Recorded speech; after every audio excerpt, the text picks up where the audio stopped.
राजनीति की बातों में चर्चा करने के लिए एक बार फिर से मेरे साथ मौजूद हैं प्रद्युमन जोशीला जी। नमस्कार प्रद्युमन जी। नमस्कार जी, सभी दर्शकों को नमस्कार, राम राम। और आपका भी बहुत बहुत शुक्रिया। वीडियो को शेयर जरूर करें, चैनल को सब्सक्राइब जरूर कर लें जिन्होंने भाइयों ने नहीं करा है।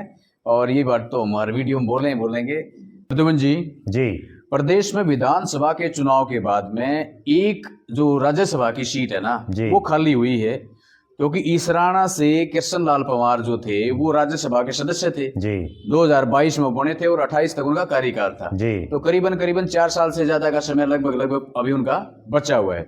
और इस सीट को लेकर के जो घमासान बचा हुआ है वो जबरदस्त है, उसी के ऊपर है। उसके ऊपर क्या नेताओं की किस तरीके से लॉबिंग चल रही है जी इस सीट को अपने उसमें ले जाने के लिए। और दूसरी बात ये है कि 10 तक तो नामांकन का ये जो दिन है वो तय कराया गया है जी। इसके बाद 20 तारीख को चुनाव इसका हो जाना है।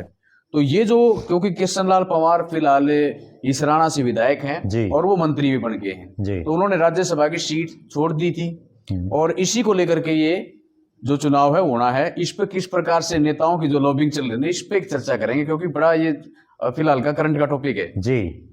देखो, निश्चित रूप से हरियाणा प्रदेश में विधानसभा चुनाव के बाद जी इस चुनाव की सबसे ज्यादा चर्चाएं थी। हाँ बिल्कुल। और ये ना केवल इस विधानसभा चुनाव की बात है बल्कि इससे पहले जब लोकसभा का चुनाव हुआ जी तो उस लोकसभा के चुनाव में भी उस समय राज्यसभा के तत्कालीन सांसद दीपेंद्र सिंह हुड्डा थे बिल्कुल। और उन्होंने राज्यसभा का सांसद होते हुए रोहतक लोकसभा से कांग्रेस प्रत्याशी के तौर पर चुनाव लड़ा और वो जीत गए। उसके बाद उन्होंने भी राज्यसभा से इस्तीफा दे दिया, उनकी सीट भी खाली हुई। उस पर चौधरी बंसीलाल जी के जो पुत्र वधू हैं और जो कांग्रेस को छोड़ करके और भारतीय जनता पार्टी में आई किरण चौधरी जी, उनको भारतीय जनता पार्टी ने राज्यसभा में भेज दिया। अब जो है जी कृष्ण लाल पंवार चूंकि राज्यसभा के सदस्य थे और इसराना से वो पहले भी विधायक रहे, उससे पहले वो असंध एससी रिजर्व हुआ करता, वहां से वो विधायक रहे कई बार बिल्कुल। और मनोहर जी की जो पहली सरकार थी उसमें भी वो मंत्री थे। उसके बाद अगला चुनाव वो हार गए थे। इस बार फिर से उनको चुनावी मैदान में उतारा और इस बार वो इसलिए जीत गए कि वहां जो कांग्रेस पार्टी ने जिन नेता को टिकट दी जो वहां सिटिंग एमएलए थे, अच्छा, उनकी बड़ी भारी खिलाफत थी और उनके खिलाफ बहुत से लोग हुड्डा साहब से और दीपेंद्र हुड्डा से मिले भी थे कि ये चुनाव नहीं जीत सकता और आप नए किसी साथी को टिकट दे दें। लेकिन उसमें हुड्डा साहब नहीं माने, दीपेंद्र जी भी नहीं माने और टिकट आखिर उन्हीं जो सिटिंग विधायक हैं, सिटिंग इज गेटिंग के फार्मूला से उनको दे दी गई और उसके बाद वो बुरी तरह से हारे। कृष्ण लाल पंवार अब नायब सिंह सैनी की सरकार में मंत्री हैं और कृष्ण लाल पंवार का जो बहुत लंबा चौड़ा राजनीति जो उन्होंने की वो चौधरी देवीलाल के परिवार के साथ उन्होंने की। चौधरी ओम प्रकाश चौटाला की पार्टी में वो वर्षों तक रहे, उम्र दराज जी। और अभी वो जो कबड्डी फेडरेशन है, जो कबड्डी की एक संस्था है, उसके भी वो जो है चेयरमैन है। अच्छा। तो एससी सेल जो भारतीय जनता पार्टी का है उसके भी वो प्रदेश अध्यक्ष रहे हैं अभी पीछे।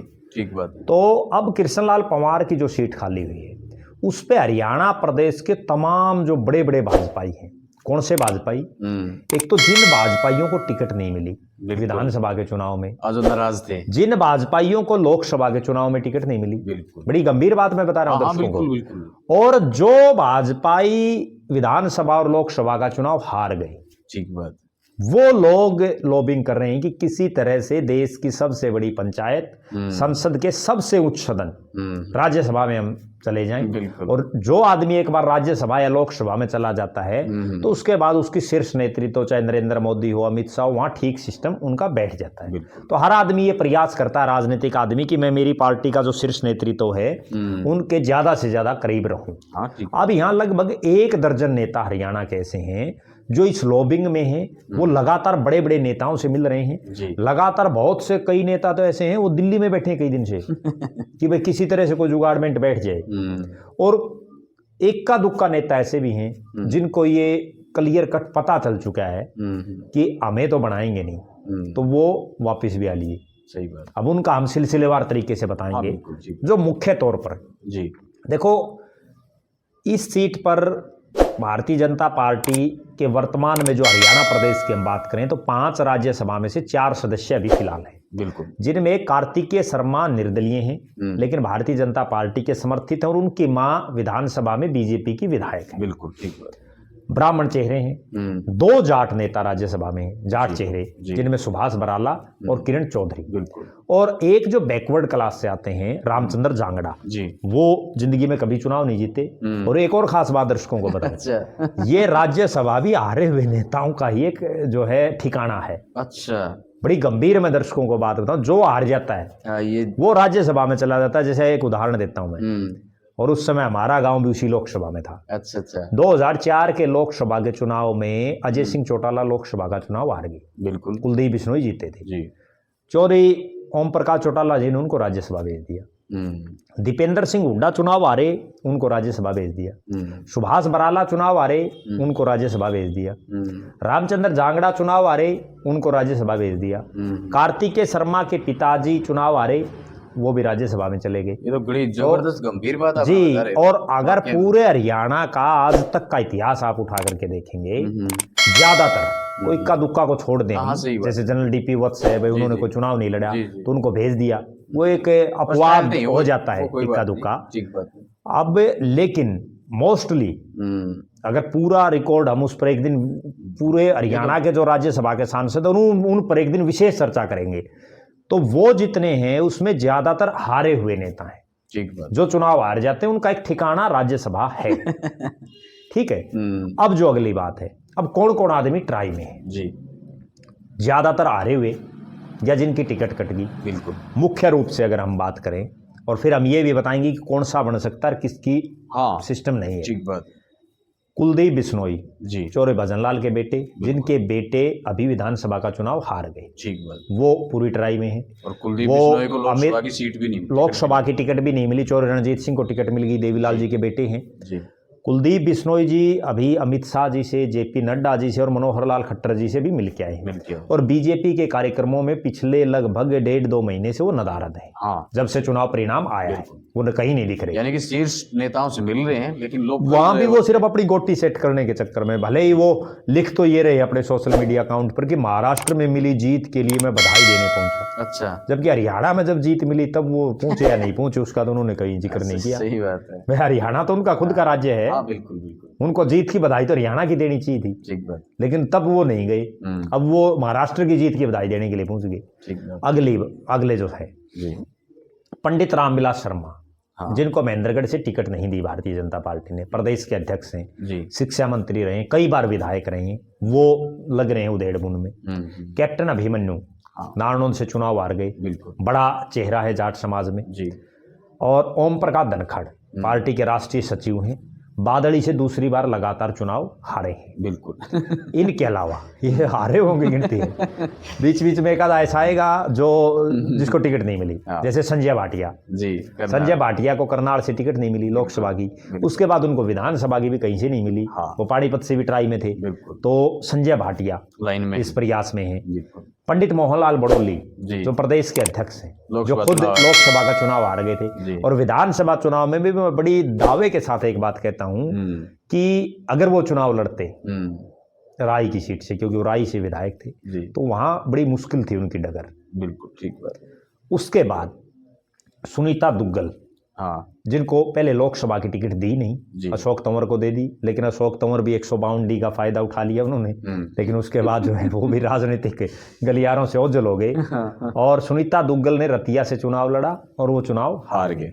डॉक्टर कमल गुप्ता जी, जिन्होंने हिसार से चुनाव लड़ा और वो हार गए, बिल्कुल, वो प्रयास में है। डॉक्टर बनवारी लाल हैं, बावड़ के 2 बार के विधायक हैं, मंत्री भी थे पिछली सरकार में, उससे पहले भी थे इस बार, तो वो इस बार उनकी टिकट काट दी। वो भी इस प्रयास में कि कहीं आपका भी खाता खुल जाए राज्यसभा का। हाँ, ठीक बात। दीपक मंगला, हाँ, पूर्व विधायक हैं, मुख्यमंत्री के भी राजनीतिक सलाहकार रहे हैं, वो इस ट्राई में है कि कहीं कोई जुगाड़मेंट बैठ जाए। बंतो कटारिया, हाँ, जो रतनलाल कटारिया जी की धर्मपत्नी है, जिन्होंने लोकसभा का चुनाव लड़ा लेकिन वो हार गई। ठीक बात। ये तो कुछ एक बड़े चेहरे मैंने आपको बताए। जो ये लॉबिंग कर रहे हैं कि किसी तरह से या इस प्रयास में हैं, और इनके कार्यकर्ता भी ये चाहते हैं कि हमारे इस नेता को राज्यसभा मिल जाए, क्योंकि 4 साल है। हाँ। 4 साल अब ये राजनीतिक आदमी अलगा तो रह नहीं सकता, ठीक है। अब जो चुनाव है वो तो 4.5 साल में होगा लोकसभा का। हाँ। तब तक ये क्या करेंगे?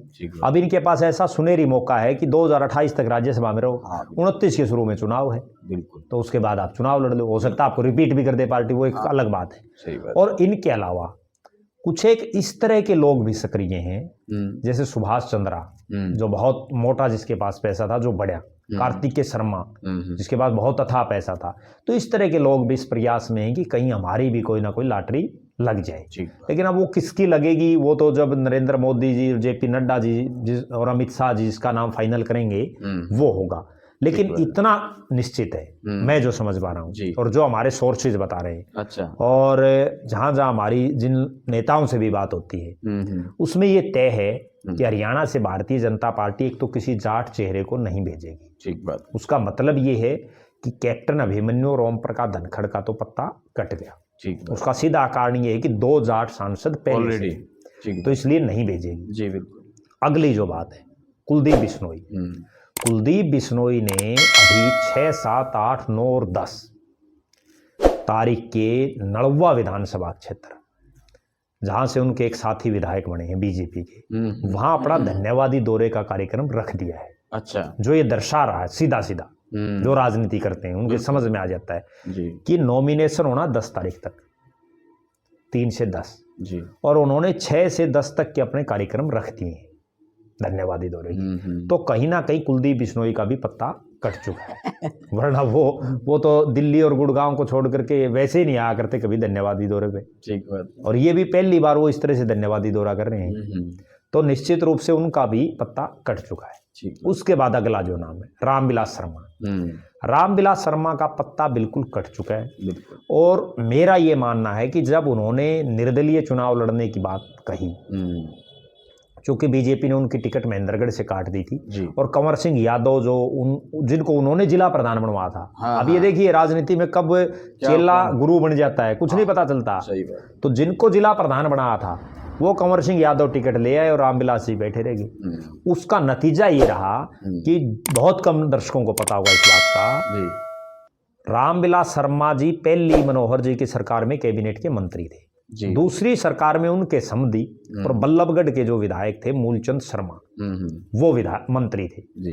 अब इतने सीनियर विधायक मूलचंद शर्मा, वो अब फिर जीत के आए और उसको इस बार जो है मंत्री नहीं बनाया गया। वो कहीं ना कहीं सिर्फ यही एक तार यहाँ से जुड़े हुए हैं कि वो रामविलास शर्मा के समधी हैं। पहले भी उनको इसलिए बनाया गया था कि वो रामविलास शर्मा के समधी हैं, शर्मा जी चुनाव हार गए, इसलिए जो है मूलचंद शर्मा को एक ब्राह्मण चेहरा बनाना था, तो उनको हम बनाएंगे।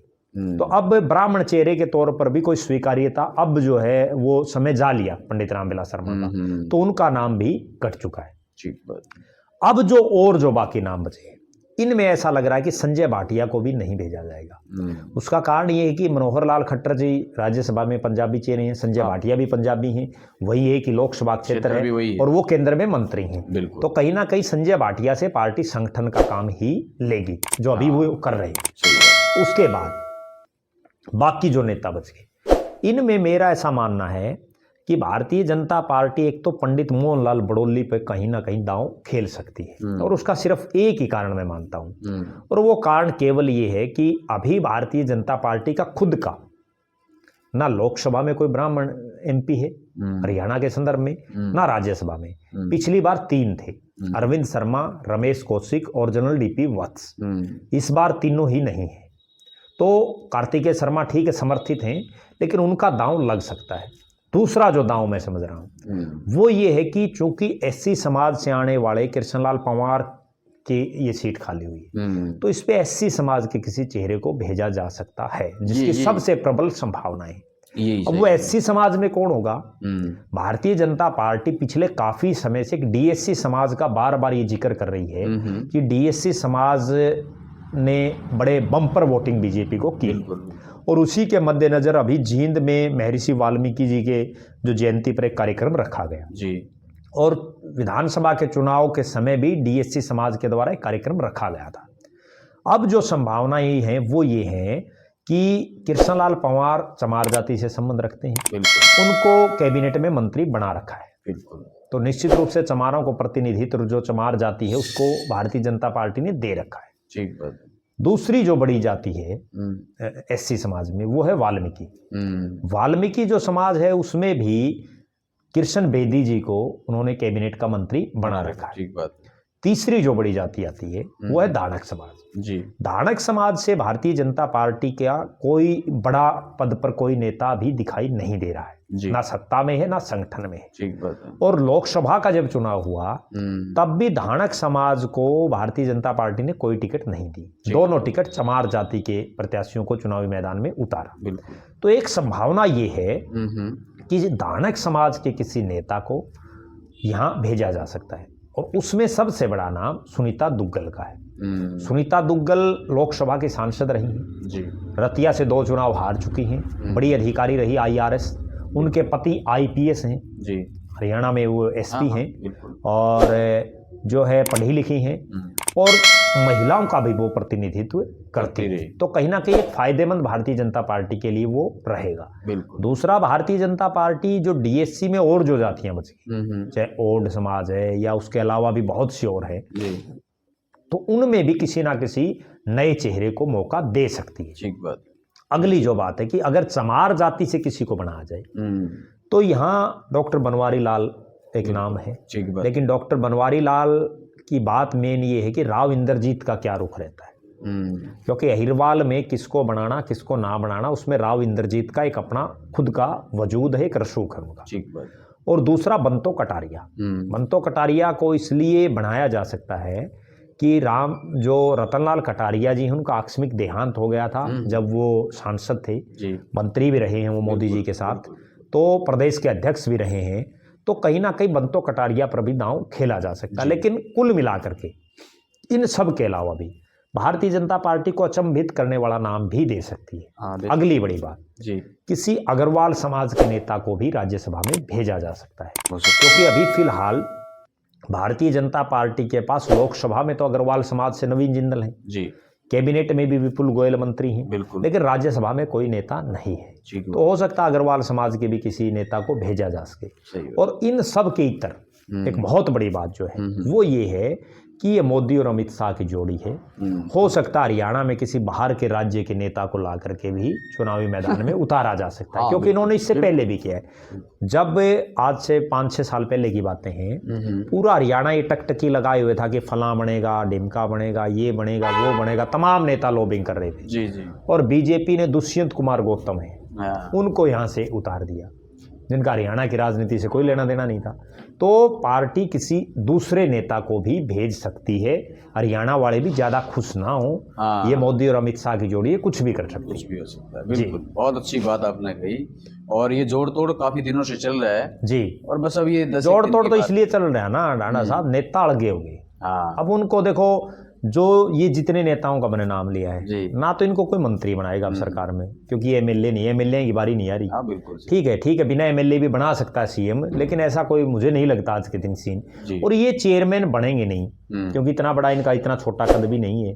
संगठन में ये प्रदेश अध्यक्ष के नीचे भी इनमें से ज्यादातर काम नहीं करना चाहते, राष्ट्रीय टीम में इनको लेंगे नहीं। तो कहीं ना कहीं इसी जोड़ तोड़ में है कि भाई इस राज्यसभा वाला जुगाड़मेंट बैठ, ये पद एक थोड़ा सम्मानजनक। और इसके बाद क्या होगा, जब बीजेपी का अभी प्रदेश अध्यक्ष भी बनना है, तो बड़ोली साहब रहेंगे या कोई और बनेगा, ये राज्यसभा का चुनाव हो जाने दो, उसके बाद फिर प्रदेश अध्यक्ष के लिए लॉबिंग शुरू हो जाएगी। ठीक बात है जी, बिल्कुल। तो आज की वीडियो में इतना ही, फिर मिलेंगे एक नई वीडियो में एक नए विषय के साथ। तब तक के लिए मैं संजय धाना और प्रद्युमन जी आपसे लेते हैं अनुमति। सभी को राम राम।